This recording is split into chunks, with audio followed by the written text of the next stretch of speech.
RMC Running, Mathéo Rollet. Salut à tous, bienvenue dans RMC Running, le podcast destiné à tous les passionnés de la course à pied. Épisode spécial aujourd'hui enregistré au niveau de la ligne d'arrivée de la Memorun au cœur du bois de Vincennes. Studio délocalisé donc et invité exceptionnel. On sera dans un instant avec Marie-Josée Pérec que l'on ne présente plus, mais bon un petit peu quand même, triple championne olympique sur 200 et 400 mètres tout de même, il faut le rappeler, et engagée aussi pour le sport santé. On sera aussi avec Benoît Durand, directeur général de l'association France Alzheimer, pour parler de cette Memorun course caritative contre la maladie d'Alzheimer. Et on va se demander aussi à quel point la course à pied a des bienfaits sur notre cerveau. Enfin, RMC Running aura le plaisir d'accueillir son lot de championnes, Sarah Ouramoun, Salomé Brun, Thaïs Nocel-Jardel. Bref, magnifique plateau. Expérience, sport santé, mondiaux d'athlètes, c'est parti, on va parler course à pied dans sa globalité. RMC Running. Bon, Marie-Jo, je vais directement venir vers toi, c'est un petit peu obligatoire pour que tu m'expliques un petit peu ta présence ici, une course Memorun caritative. Tu es engagé auprès de France Alzheimer aussi depuis bon nombre d'années. Explique-moi un petit peu cet engagement, pourquoi c'est important pour toi d'être engagé pour cette cause. Alors bonjour à tous, alors pour moi c'est vraiment important d'être là aujourd'hui parce que je pense que c'est la maladie de l'Alzheimer, j'ai du mal à dire ce mot. En fait, ça nous touche quasiment tous. On a tous quelqu'un autour de nous en fait qui est atteint de cette maladie. Moi, pour ma part, moi j'ai des proches en fait qui souffrent de cette maladie et je vois combien c'est difficile. Alors déjà pour le malade, mais aussi en fait pour les personnes qui accompagnent, donc les aidants. C'est très très difficile en fait d'avoir des proches qui sont atteints de cette maladie. En fait de voir en fait le fait qu'on ait des proches qui ne nous reconnaissent pas, c'est très très douloureux. Ce sont des gens qui en fait qui ont du mal à en parler au début. Bien souvent en fait les gens ils essayent de cacher la maladie, donc en fait il faut vraiment faire très attention lorsqu'on se rend compte que nos proches ont un petit trou de mémoire ou qu'ils oublient les clés et donc pour moi c'était tout à fait normal de soutenir cette cause. Alors nous on travaille avec Benoît depuis pas mal d'années. On est aussi il y a les Étoiles du Sport en fait qui est aussi très engagé avec l'association. Et on essaye de faire venir les sportifs, de leur dire que c'est important en fait de faire venir les gens sur ces courses. Comme vous pouvez le constater sur le village, par exemple, on a quelques activités. En fait, c'est très important pour les personnes qui sont atteintes de cette maladie de faire une activité physique. Alors là, quelquefois, on propose du tennis de table, on propose du tennis tout court. En fait, les gens, on se rend compte que lorsqu'ils pratiquent, en fait, on voit, on ressent. En fait, ils sont stimulés. Ouais, c'est ça. En fait, on voit qu'ils sont mieux dans leur tête, ils sont mieux dans leur corps. Et puis, il y a moins d'agressivité parce que souvent. Les malades sont assez agressives vis-à-vis des aidants. Donc voilà, pour moi, en fait, c'est normal d'être là et d'encourager les gens, de discuter avec eux, de partager avec eux. Je pense que ça nous fait tous du bien. Donc c'est une très belle initiative, la Memorun. Benoît, j'ai envie de venir vers toi aussi parce que cette maladie d'Alzheimer, finalement, elle est très connue. C'est peut-être l'une des maladies les plus connues. Et pourtant, c'est aussi la moins connue parce qu'aujourd'hui, il n'existe toujours pas de remède pour soigner cette maladie. En quoi la pratique de la course à pied va aider à stimuler le cerveau, comme disait Marie-Jo à l'instant? Pourquoi avoir choisi la course à pied pour lutter contre cette maladie? Alors en fait, il y a deux choses. La course à pied, c'est un prétexte. En fait, on voulait vraiment mettre en avant que l'activité physique. Dans l'activité physique, c'est un des facteurs de risque. Il y en a 14 facteurs de risque qui peuvent entraîner en fait, l'inactivité physique plutôt, peuvent entraîner en fait des troubles cognitifs. Alors c'est pas forcément du Alzheimer, mais qui peuvent entraîner des troubles cognitifs. L'idée de la Memorun, c'est aussi en fait avoir au niveau du public l'intergénérationnalité et dire que le sport, quel qu'il soit, et le running en fait partie, a des bienfaits. On est OK là-dessus. Et du coup, sur un week-end, on fait un village, effectivement, donc le village où on va avoir des stands d'explications sur la maladie. Mais comme l'a dit Marie-Jo, on va aussi montrer, parce qu'en fait, on a des ateliers à travers nos 102 associations départementales, en métropole et en Outre-mer, qui font en fait à la fois du tennis de table, du tennis santé. Et on voit les bienfaits. On est en train de mettre un protocole pour prouver scientifiquement tous les bienfaits que ça peut avoir, à la fois sur les troubles cognitifs et les troubles moteurs. Donc c'est hyper important, le sport en général. Et ensuite, c'est un moyen aussi de parler de la maladie, parce que comme tu viens de le dire, en fait, à la fois elle est connue et pas connue. Elle est plutôt stigmatisée, la maladie. On la connaît pas, mais on va en parler. On peut même la dénigrer en disant oui, c'est normal, il a perdu la mémoire, etc. Alors qu'effectivement, il y a des impacts quand même assez importants. Parfois, sur les malades et les aidants. Sur les malades et les aidants. Et en fait, c'est une maladie qui isole. Et le sport aussi, c'est pour recréer du lien social. Là aussi, c'est encore un des facteurs de risque, l'isolement social. Et tout ça, tous ces ateliers, c'est faire venir les gens et leur faire comprendre en fait tout l'impact que ça peut avoir en fait à la fois cette maladie sur les aidants, sur l'entourage. La course à pied, on est bien d'accord, c'est pas ça qui va soigner la maladie d'Alzheimer, mais ça peut aider à repousser un petit peu l'échéance de faire fonctionner le cerveau finalement. Donc c'est là aussi où ça joue. Ouais, c'est ça. Alors effectivement, il n'y a pas de traitement curatif. Malheureusement, il n'y a pas de traitement curatif. Là, il y a un médicament qui vient de sortir et qui ralentit le déclin cognitif. Mais quelle que soit l'activité physique en fait partie, alors que ce soit le running ou la marche. C'est pour ça aussi que dans le week-end, on propose aussi des marches. Et on a vu qu'hier, à la marche, où il y avait 400 personnes, dans cette marche, il y avait des personnes malades. Et en fait, voilà, c'est aussi pour montrer le bienfait de l'activité physique.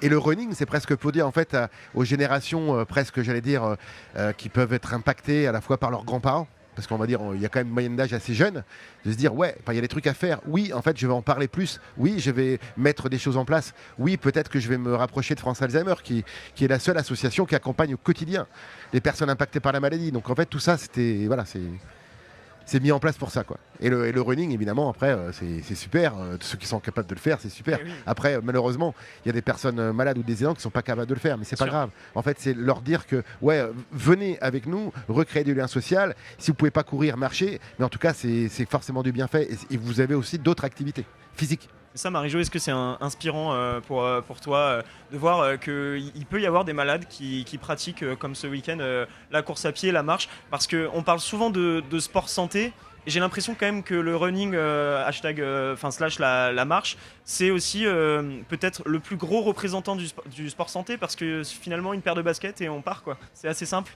C'est inspirant pour toi, Marie-Jo? Alors c'est vrai que le running, en fait, ça facilite le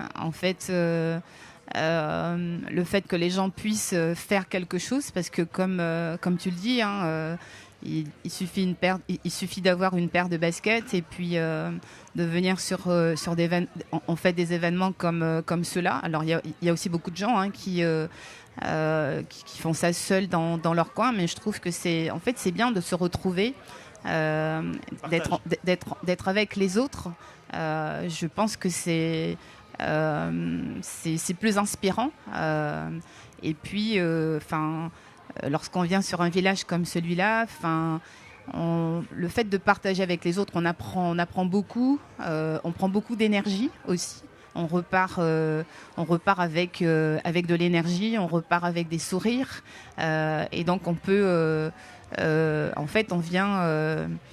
vient souffler un peu, en tout cas pour les aidants. Sincèrement, ce sont des lieux qui sont importants. En fait, c'est très humain. Voilà. Je sais pas comment expliquer ça, mais En tout cas, on a besoin d'avoir ce type de manifestation. Voilà. Et ça, ce fameux sport santé, tu l'as un petit peu découvert en après-carrière, parce que au début, on fait du haut niveau, on essaye de dépasser les chronos, mais il n'y a pas que ça dans le sport. Il y a aussi une grande majorité qui fait du sport tout simplement pour se faire plaisir, se faire du bien. Ça, c'est quelque chose que tu as découvert après le haut niveau qui te fait du bien à toi aussi. C'est vrai que nous, il y a une quinzaine d'années, on avait justement lancé des manifestations comme celle-là, comme Big Wiz, on était quasiment les premiers en fait à se lancer là-dessus parce qu'on pense, et c'est pas parce qu'on a fait du haut niveau, on pense que réellement le sport c'est un médicament et l'activité en fait pour ceux qui, quand ils entendent le mot sport, ont peur, donc on leur parle d'activité physique, ce sont des choses que nous, dès le départ, on s'est dit, mais lorsqu'un sportif parle aux gens, les gens sont beaucoup plus attentifs. Donc, en fait, on peut attirer, rassembler les gens. Et je pense que, quelque part, c'est notre devoir, en fait, d'avoir ce type de comportement envers des gens qui nous ont portés, qui nous ont accompagnés, qui nous aiment. Moi, je pense que c'est la meilleure manière en fait de renvoyer quelque chose de bien aux gens. Voilà. Parfois, les gens peuvent avoir peur aussi de se lancer. Bon, on est RMC Running, on va effectivement parler de running avec toi, Marie-Jo. Quels seraient tes conseils pour nos auditeurs pour commencer le running ou pourquoi pas poursuivre l'aventure du running ? Et moi, je pense que c'est bien, comme je le dis, de ne pas démarrer seul, d'être accompagné, donc de venir sur des événements comme la Memorun, de s'inscrire aussi dans un club. Je pense que c'est important d'être avec les autres et puis d'être conseillé lorsqu'on démarre et qu'on ne sait pas. Je pense que c'est important. Pour moi, le running, c'est se vider la tête, c'est se faire du bien, c'est le partage. Pour moi, c'est tout ça. Donc, et puis ça reste le meilleur médicament, surtout. Surtout quand, comme dans les maladies d'Alzheimer, il y a des médicaments pour le freiner, on disait, mais il n'y a pas de médicaments pour soigner. Donc, comme le dit Marie-Jo, effectivement, la pratique sportive et notamment du running, oui, c'est un médicament, ça aide aujourd'hui à repousser quelque part une échéance certaine. Ouais, je voulais juste faire une parenthèse, elle est quand même super notre marraine, hein. Elle est top. N'importe comment, en fait, on sait, qu'on soit malade ou pas, le sport, ça vide la tête et ça fait du bien. Voilà, point. Ça, c'est déjà, je trouve, le postulat de départ. Après, oui, ce que vient de dire Marie-Jo, c'est se retrouver ensemble, c'est lutter contre l'isolement social, c'est évidemment, en fait, après le sport en général et le running, ouais, ça fait du bien. Je peux pas forcément dire autre chose, c'est plutôt positif. Et effectivement, si on a, alors des fois, même moi, à titre perso, je vais avoir des appréhensions à courir. Ouais, ça fait longtemps que j'ai pas couru. Ouais, je fume un peu, ouais, etc. Mais je vois, en fait, là ce matin, au départ du 10 km, je sais même pas quel temps j'aurais pu faire, hein, mais j'avais envie de courir. Parce qu'en fait, y a un phénomène de groupe, il y a une émulsion et c'est top, quoi. Et franchement, ouais, et j'ai dit, j'avais envie de courir. Et pourquoi pas ? Et ouais, pourquoi pas. Alors C'est du mon coup, jour. voilà. Donc l'année prochaine, je sais pas si je ferai le 10, mais je ferai le 5. Ouais, je courrai l'année prochaine. C'est dit. En direct C'est sur dit. RMC Running, C'est Benoît enregistré. Durand l'année prochaine va courir la Memorun. Non, mais plus généralement, on parlait de running, Marie-Jo, je suis obligé de venir vers toi là-dessus. Il y a quand même une actualité au niveau du running. Là, on part sur toute autre chose, du haut niveau. Mais oui, ces mondiaux d'athlètes, ils finissent aujourd'hui. Je suis obligé de t'en parler, Marie-Jo. Voilà. Donc, comment est-ce que toi, tu vois ce bilan pour le moment des mondiaux d'athlètes ? C'est vrai que cette année, on a une très très belle médaille d'or. Alors c'est vrai qu'on n'a pas trop l'habitude sur les championnats du monde ou les JO en fait d'avoir ce type de médaille. La médaille de Jimmy, c'est la 9e, ça n'est que la 9e médaille d'or dans l'histoire de l'athlétisme, donc c'est pas beaucoup puisque les mondes existent depuis 1983. C'est une très très belle perf parce que Jimmy, en fait, il arrive au championnat du monde, je crois qu'il a la 11e perf, je crois. Et quand on entend son coach dire juste avant le début des championnats que s'il fait 5e, ils seront heureux. Donc vous imaginez l'exploit qu'il a, réalisé. Enfin, cette dernière ligne droite, elle est juste incroyable. Enfin, c'est vraiment magnifique. Moi, je vais dire, ça faisait un moment que j'avais pas vibré comme ça derrière ma télé. Donc bravo Jimmy. Et puis notre équipe de France, je trouve que elle se comporte quand même assez bien. Il y a beaucoup de jeunes qui ont pointé le bout de leur nez. Je crois qu'on a au niveau des finalistes, je pense qu'on a battu le record de finalistes sur ce championnat. Donc c'est une très belle équipe de France. Alors tout à l'heure, je crois vers midi 47 ou 45, on attend la finale du 5. Il y a 3 Français en finale. Donc on espère encore vibrer, mais même si on n'avait pas de médaille, moi je pense que c'est déjà un championnat qui est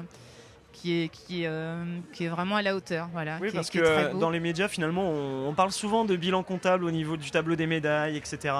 On a quand même l'impression de voir une équipe de France jeune et sans complexe qui se cherche un petit peu dans les grands championnats, qui mise sur l'avenir en fait. Est-ce que tu as ce ressenti-là aussi, Marie-Jo ? Bien sûr, franchement, je pense que on n'a jamais eu autant de densité en fait au niveau des jeunes. Ils sont vraiment très très bons. Ils sont bien accompagnés. Moi, je trouve qu'il y a beaucoup de choses qui ont évolué. Et donc, il faut continuer à les accompagner, à les encadrer pour vivre les émotions que tous ces sports nous procurent. Voilà. Et bon, elle est pas française, mais je suis obligé de t'en parler aussi. Il y a eu un 400 mètres un petit peu d'anthologie, la 2e meilleure chrono de l'histoire du 400. Ça aussi, ça t'a procuré pas mal d'émotions avec Sydney McLaughlin. Sydney, elle est juste incroyable. En fait, il n'y a pas qu'elle, puisqu'il y a Paulino aussi. Elles sont descendues sous la barrière des 48. Donc, en fait, elles sont en train de révolutionner cette discipline qui n'avait pas progressé depuis une trentaine d'années. Donc moi, ça me fait plaisir parce que je me disais toujours, mais qu'est-ce qu'elles font toutes les disciplines progressent, et c'est vrai que cette discipline, en fait, elle stagnait quand même pas mal. Enfin, moi, j'ai dû attendre l'année dernière pour voir mon record d'Atlanta tomber par Paulino.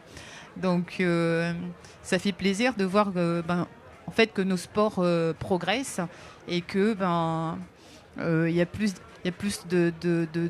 d'athlètes féminines qui font parler d'elles au niveau mondial. C'est important aussi pour le sport féminin d'avoir de grandes figures comme cela. Voilà. Surtout dans des conditions comme on l'a vu sur cette finale, on sent que le record du monde peut tomber, mais en fait, tu avais déjà tout vu avant tout le monde. Moi, j'ai cru comprendre que déjà, quand Sydney était sur 400 haies, tu disais, mais il faut qu'elle passe sur 400 plats, c'est pas possible.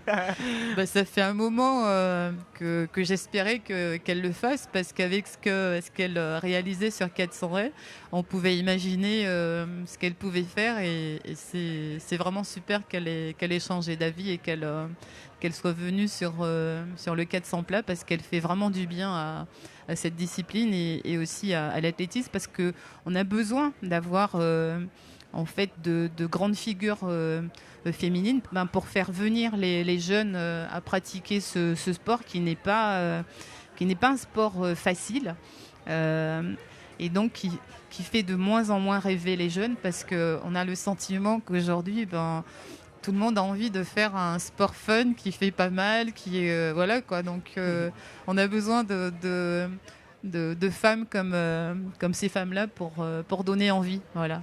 Bon, en tout cas, je pense qu'on a parlé de haut niveau et de sport santé. On a plutôt fait le tour du sujet. On verra, on n'est pas encore fixé sur le bilan des mondiaux d'athlètes. Il reste encore quelques compétitions à Il y a l'heure les où... relais, il y a les relais aussi, on ne sait pas. Hein. Voilà, Quand on va verra. voir ce qui s'est passé, qui sait, peut-être qu'on aura une petite médaille. Peut-être, on verra. On ne sait pas encore, en tout cas à l'heure où on l'enregistre, ce podcast. Merci infiniment Marie-Jo d'être venue sur le plateau d'RMC Running. Merci aussi à toi Benoît d'être venu. Merci. Voilà, n'hésitez pas si jamais vous voulez faire un don, ça se passe sur www.francealzheimer.org voilà, pour soutenir la cause. Et puis Marie-Jo, on te revoit bientôt sur RMC Running, évidemment. À bientôt, merci. Merci beaucoup. Au revoir. Merci en tout cas à Marie-Jo Pérec et Benoît Durand d'avoir été avec nous. Et on enchaîne parce que ici le lot de champions finalement ne s'arrête pas. On est avec Sarah Ouramoun et Francky Denis sur ce podcast. Et puis avec Thaïs Nocel-Jardel aussi qui est vice-championne d'Europe des U20 par équipe en 2024. Je vais d'abord me tourner vers toi Sarah qui finalement vice-championne olympique de boxe. Tu es passée par la fédé de boxe aussi. Tu es passé par le comité olympique, tu es passé par l'organisation de Paris 2024. Finalement, tu as toutes les casquettes et tu t'arrêtes jamais, quoi. Comment ça va, Sarah ? Ça va très bien. C'est vrai que j'ai eu plusieurs casquettes après celle de boxeuse. Ça a été passionnant. J'avais envie de découvrir un peu l'envers du décor. Et j'ai beaucoup appris des différents mandats que j'ai pu occuper. Et aujourd'hui, tu es aussi coureuse, tu as couru ce 10 km de la Mémorane. Comment ça s'est passé pour toi ? Super, enfin beau parcours, belle ambiance. Non, j'ai pris beaucoup de plaisir à courir ce matin. Et alors raconte-nous un petit peu de la course à pied, de la boxe à la course à pied plutôt dans ce sens-là. Il n'y a qu'un pas peut-être ? Est-ce que tu courais déjà avant ? Est-ce que tu apprécies courir ? Comment ça se passe pour toi là-dessus ? Alors j'ai toujours apprécié courir, mais surtout la course fait partie de l'entraînement du boxeur. On court beaucoup. Alors pas sur des longues distances, on est beaucoup sur des fractionnés, mais voilà, c'est un outil qui est vraiment utilisé pour pouvoir travailler toute sa préparation physique et être prêt. Mais on l'utilise aussi pour la perte de poids parce que c'est un grand sujet, le poids chez les boxeurs et les boxeuses. Donc j'ai beaucoup couru pour perdre du poids. On a cette image des boxeurs qui courent lestés en fait avec une transpiration max pour perdre un max de poids. Exactement, Kaoué, Sudisette, voilà, j'en ai passé des heures à courir pour maigrir. Voilà, c'est un peu plus facile, il n'y a pas de poids aujourd'hui, tu cours un peu plus librement. Il y a beaucoup plus de plaisir et pour te dire, pendant des années, je courais en rêvant un jour de courir en t-shirt et en short. Très souvent, j'ai eu cette envie-là quand je courais parce que l'objectif, c'était vraiment de transpirer. Et là, aujourd'hui, j'arrive à trouver du plaisir juste à courir, à avoir des vraies sensations et à me dire j'ai juste envie d'avancer, de me dépasser et pas seulement de transpirer. Ouais, c'est une toute autre course à pied finalement. Francky, je me tourne vers toi, tu es coach de boxe, tu as une salle de boxe aussi. Oui. Est-ce que, on a un peu cette image du boxeur un peu à la Rocky qui court sans s'arrêter à fond sans vraiment but précis finalement, mais on est d'accord, c'est tout autre chose la course à pied, c'est vraiment intégré dans une prépa de boxe pour un combat. C'est ça. Moi, depuis mon plus jeune âge, quand j'ai commencé la boxe, je courais et j'ai toujours couru. D'ailleurs, c'est ce qui m'a fait aussi aimer ce sport. Pour moi, la course à pied, c'est vraiment le socle de tout sport. Et c'est vrai. Ouais. C'est là où on fait la caisse. Ouais. Exactement. Pour travailler le fond, tout ça, il n'y a pas mieux. Et puis, ça travaille vraiment tout le corps. Et c'est des choses que j'essaye de transmettre un peu à la nouvelle génération, on va dire. Alors, ils veulent faire pareil que tous les boxeurs qui peuvent voir dans les films, ça, sauf courir. C'est vrai, ils ont du mal, mais c'est vrai que moi je m'occupe de pas mal de sections dans la salle, je coach. Ça va des enfants de 10 ans jusqu'à aux adultes de 30, 35 ans pour les compétiteurs. Et c'est vrai que j'essaie de leur enseigner ça, leur transmettre ça dès le plus jeune âge pour que ce soit pas que justement qu'une activité pour perdre du poids ou autre, que ce soit vraiment que ça fasse vraiment partie de leur préparation, parce que je pense que c'est important. Et puis comme en plus de ça, nous on fait un sport où on est toujours enfermé. Oui. Le fait de courir aussi, c'est aussi voilà. Bien sûr. Tu prends l'air, tu vois autre chose, tu t'aères l'esprit, et puis je trouve que pour retrouver un peu d'inspiration, tout ça, ça fait du bien. Donc c'est ce que j'essaie de leur transmettre, un peu la course plaisir. Et puis des fois, le lundi chez nous, c'est piste. Donc là, c'est autre chose, parce que c'est vrai que je leur demande de se donner, de courir vite, en tout cas de donner le meilleur d'eux-mêmes. c'est pas toujours évident, mais petit à petit ça prend forme. Et aujourd'hui encore, j'ai amené un boxeur qui a du mal à justement intégrer ça dans sa préparation. Et du coup, je me sers de ce genre d'événement. Là, ça avait en plus tout son sens avec la cause de la course. Donc je l'ai pris avec moi, je l'ai tiré un petit peu, mais il a fait ses 10 km et on en refait un dans un peu moins d'un mois, un peu plus d'un mois, pardon, même 2 mois, le 11 novembre. Donc on verra si d'ici là il a continué à courir et s'il améliore son temps. Donc parce que souvent en plus en boxe on dit que aller courir un 400 mètres à bloc, bon ça va, mais courir un peu plus de distance sur un 10 km ça commence à être long pour un boxeur, on est d'accord? Exactement, si. Surtout que lui c'est pas un petit poids, donc donc c'est pas toujours évident. C'est pas le poids léger. Voilà, c'est ça.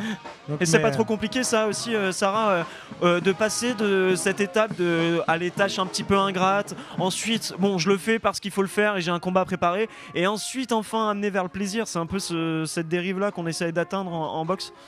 En fait, quand tu es compétiteur en boxe, tu acceptes de courir parce que tu sais que ça va te servir et parce que tu sais que c'est ce qui peut faire la différence sur le ring. Si tu as le physique et la caisse, c'est ce qui va, les moments dans le combat où tu sens que c'est un peu dur, c'est ce qui va te permettre de passer au-delà.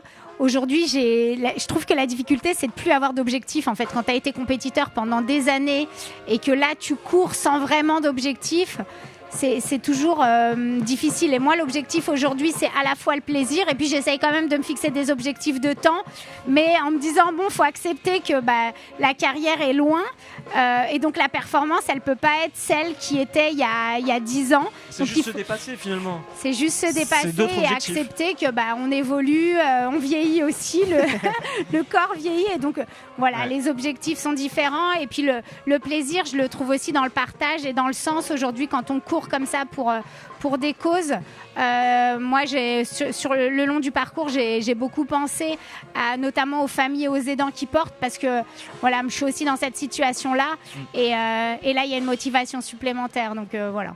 Oui, c'est parce qu'il faut le rappeler, c'est une course caritative contre la maladie d'Alzheimer. C'est important aussi de lier course à pied et course caritative et bonne opération finalement. C'est important aussi pour toi d'être là aujourd'hui, Sarah. Ça permet en tout cas de sensibiliser, de récolter des fonds aussi pour la recherche. Donc c'est une manière d'allier à la fois le plaisir et en même temps l'utilité sociale. Donc c'est important, ouais. Thaïs, je me tourne vers toi aussi, la course à pied. Bon, toi, tu es épéiste, vice-championne d'Europe par équipe en 2024. Tu me disais un petit peu en off que la course à pied, c'est quand même intégré dans une prépa physique avant la saison d'épée, c'est ça? Oui, voilà, tout à fait. En fait, moi, en général, je cours l'été pour me remettre en forme. Et puis c'est aussi du plaisir, parce que comme on a pu le dire, on n'a pas beaucoup le temps pendant l'année. Après, ça me permet aussi, je trouve, d'avoir un peu un moment de défouloir, où justement, comme la saison elle est très longue, il y a le stress qui est vachement présent. On essaye de... pendant que je cours, c'est vraiment un moment où je pense à rien. J'essaie de mettre mon cerveau sur le côté et juste c'est moi, ma musique et le moment présent. Donc ça permet aussi de faire du sport sans se mettre la pression d'objectifs et d'arrière-pensée pour un objectif. Donc c'est vraiment... ça, je trouve ça vraiment bien. Et donc là, c'était plus aussi pour courir avec mes copains. Donc là, avec le smile, histoire de reprendre la saison un peu sur le bon pied, quoi. Ouais, parce qu'on en parlait avec Sarah et Francky, plutôt la boxe est tournée vers le fractionné au début pour essayer d'avoir cette complémentarité. Qu'est-ce qu'on fait quand on court, quand on fait de l'épée? Pourquoi on va faire telle séance et pas une autre, par exemple? Alors c'est vrai qu'en escrime, ce qui est vachement important aussi, c'est le fractionné. Ce qui est difficile, c'est qu'on peut avoir des matchs, on peut commencer à 7h du matin et finir des fois à 20h, 21h, avec des moments de pause de 2-3 heures, ou des fois même ça peut arriver d'avoir des 4 heures de pause.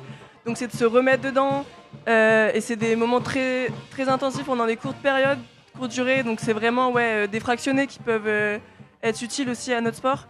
Après, des courses d'endurance, ça peut toujours aider pour... faire la caisse finalement. Voilà, exactement. En fait, c'est un peu un lien entre... Bon là, ici, on a la boxe, on a l'escrime. Mais finalement, hein, c'est un lien entre tous les sports. Avoir la caisse déjà, avant de commencer le spécifique, on est d'accord. Avant la boxe, est-ce que vous faites par exemple un bloc de course à pied vraiment spécifique ou c'est plutôt intégré dans une semaine d'entraînement classique? Alors le lundi, donc, du coup quand on est sur piste, on est plutôt sur du fractionné.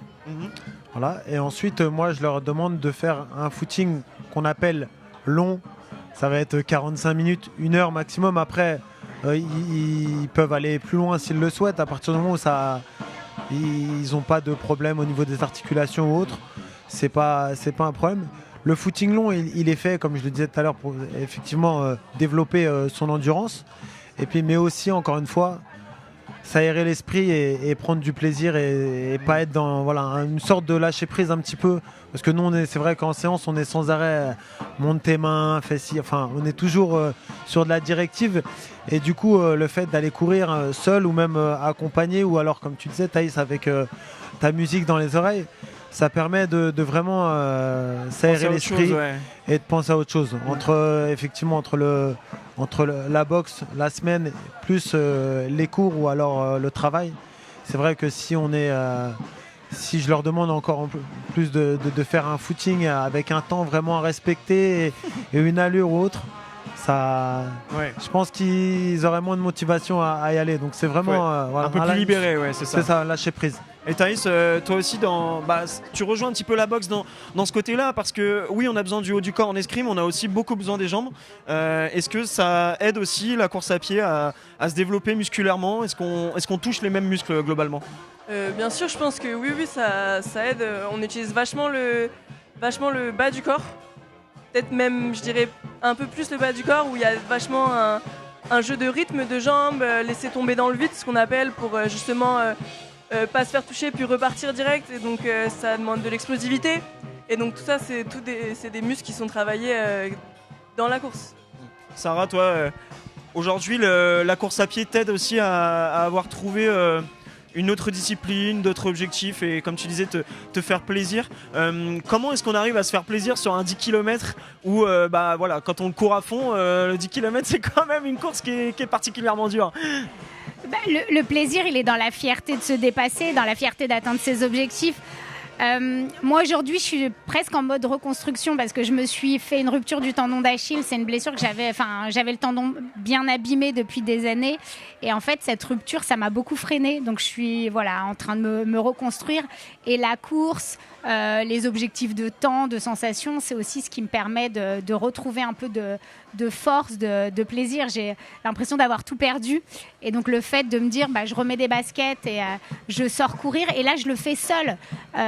Et il y a quelque chose de l'ordre de la préparation mentale aussi, en me disant c'est à moi de trouver en moi les ressources pour me dépasser, me reconstruire, retrouver l'envie et puis continuer à bouger parce que finalement le bouger c'est la vie, le mouvement c'est la vie, donc je le prends vraiment comme une manière de reprendre le pouvoir, quoi. Bon, on a parlé complément de sport avec la course à pied. Merci en tout cas Sarah Ouamoun, Francky Denis et Thaïs Nocel-Jardel d'être venus pour en parler. Cette fois, on va passer carrément de l'autre côté et parler finalement de course à pied pure haut niveau avec des athlètes de très haut niveau, vous allez le voir, qui visent notamment Los Angeles 2028. Merci à tous les trois en tout cas. Merci. Bon, on a eu les conseils de Marie-Jo pour parler course à pied. On a ensuite parlé un petit peu de compléments de course à pied en vis-à-vis des autres sports. Cette fois, on va parler course à pied de haut niveau avec Salomé Brun et Clément Leduc qui sont venus nous rejoindre sur le plateau d'RMC Running. Comment ça va déjà? Vous avez couru un petit peu le 10 km, ça a été, Salomé? Ouais, franchement, c'était super bien. Ouais. Et je m'attendais pas à ça, il y avait une bonne ambiance et puis il faisait bon. Ouais. Tout allait bien, c'était cool. Et puis c'est une course pour la bonne cause, Clément, ça a été pour toi aussi? Oui, ça fait toujours plaisir de courir pour la bonne cause et très beau parcours dans ce magnifique bois de Vincennes et une très bonne ambiance, donc que du bonheur. Bon, j'ai envie de vous planter un petit peu le décor quand même, parce que Salomé Brun, ça vaut 2h30 sur marathon, en tout cas pour l'instant, parce que vous allez à Valence dans pas longtemps. Clément Leduc, 1h04 sur semi, 2h12, c'est ça sur marathon aussi? C'est ça. Voilà, c'est juste pour planter un petit peu le décor du haut niveau. Salomé, j'ai envie de démarrer avec toi, avec cette phrase que tu as déjà sortie, où tu parlais un petit peu de tes ambitions et de tes rêves surtout, et tu parlais d'un rêve de porter le maillot de l'équipe de France et de courir jusqu'à tes 80 ans. Alors pourquoi cette phrase? Non, franchement, je trouve qu'on a de la chance de faire la course à pied. C'est un sport assez accessible. Peu importe, quand je dis jusqu'à 80 ans, franchement, Ou plus. Au plus, pourquoi pas. Mais je trouve que c'est un sport qui anime. Je trouve que tout âge, peu importe notre niveau. Et je trouve ça important et j'espère courir le plus longtemps possible. Bon, en toute objectivité, c'est le plus beau sport du monde, la course à pied. Oui. Je sais pas, je sens que t'as un petit peu le cœur dans les yeux quand tu en parles. Ouais. C'est quelque chose qui t'anime, c'est vraiment ton quotidien, la course à pied. Franchement, oui. Je vis quand je cours, je suis heureuse. Et non, c'est vraiment, si tout le monde peut courir, même si c'est 30 minutes, allez-y, c'est facile, c'est un sport qui est facile. Il suffit juste d'avoir du basket et d'aller courir. Non, c'est trop bien. Clément, c'est pareil pour toi. Quand on fait du running encore plus à haut niveau, on se lève running, on mange running, on dort running. En fait, c'est tout le temps de la course à pied, quoi. Ouais, exactement. En fait, pour pouvoir progresser et récupérer des entraînements, il faut bien optimiser le sommeil et l'alimentation. Donc tout ce qu'on fait au quotidien, c'est pour pouvoir être en forme, pour bien s'entraîner. Et courir permet d'être en forme. Donc c'est un cercle vertueux. Et donc c'est génial. C'est génial, bien sûr. Et au beau milieu de la fanfare ici à Vincennes, on va parler un petit peu de votre actu, parce qu'il y a un petit marathon qui se profile pour vous deux, marathon de Valence du coup. Quels seront vos objectifs, Salomé, déjà pour toi? Ça sera quoi alors? J'aimerais bien aller chercher un chrono sous les 2h30.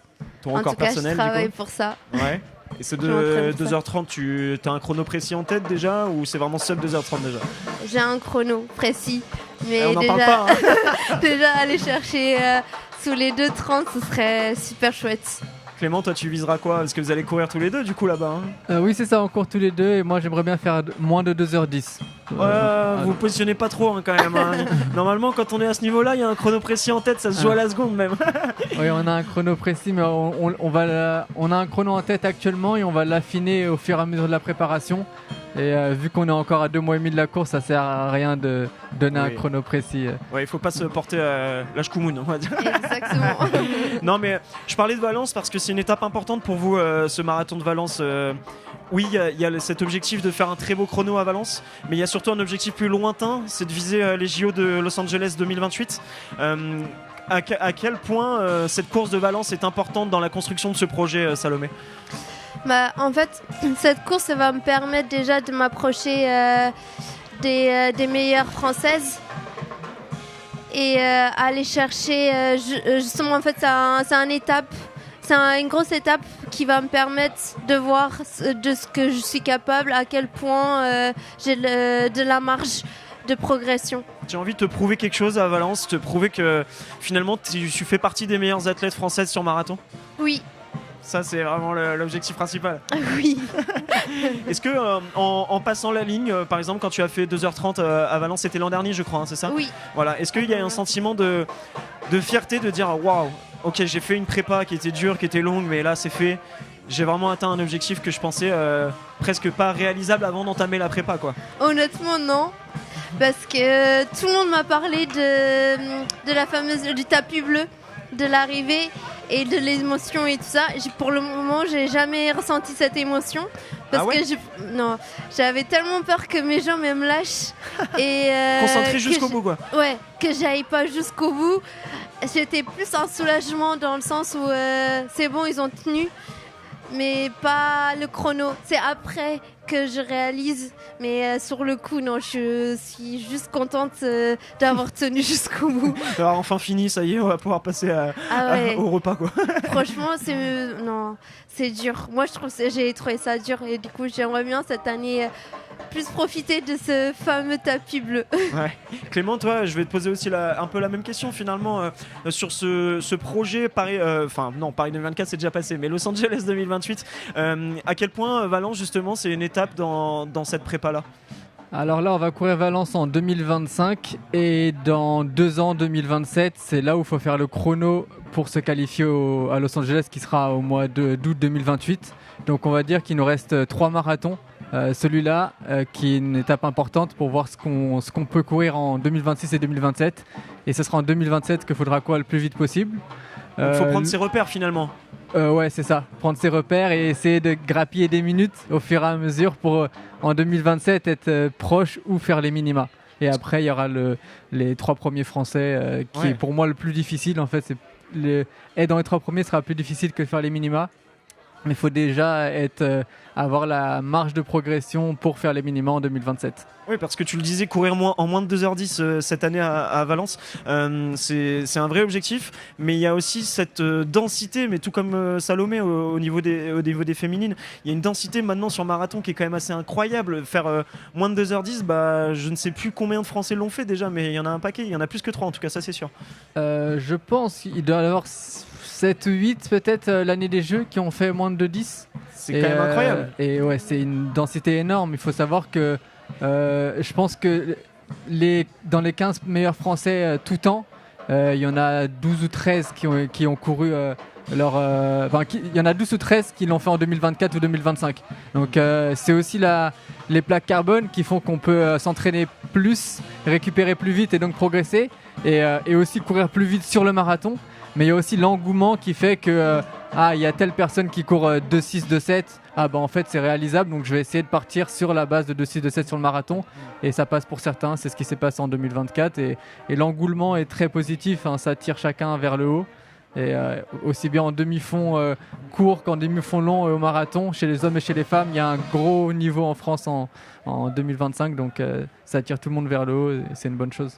Ouais, vous avez vu une vraie différence, tu parlais des plaques carbone, vous avez vu une vraie différence sur la montée du niveau finalement en France grâce à ça? Oui, je pense moi que c'est lié au kilométrage en fait. On peut faire beaucoup plus de kilomètres, des séances plus intenses et récupérer plus vite et enchaîner plus vite. Donc progresser grâce à l'entraînement. Encore plus que le chrono en lui-même sur la course, je pense. Salomé, toi pareil, il y a eu un Après, vrai... moi, quand j'ai commencé directement avec les plaques carbone. Oh la tricheuse. Oh Salomé, non.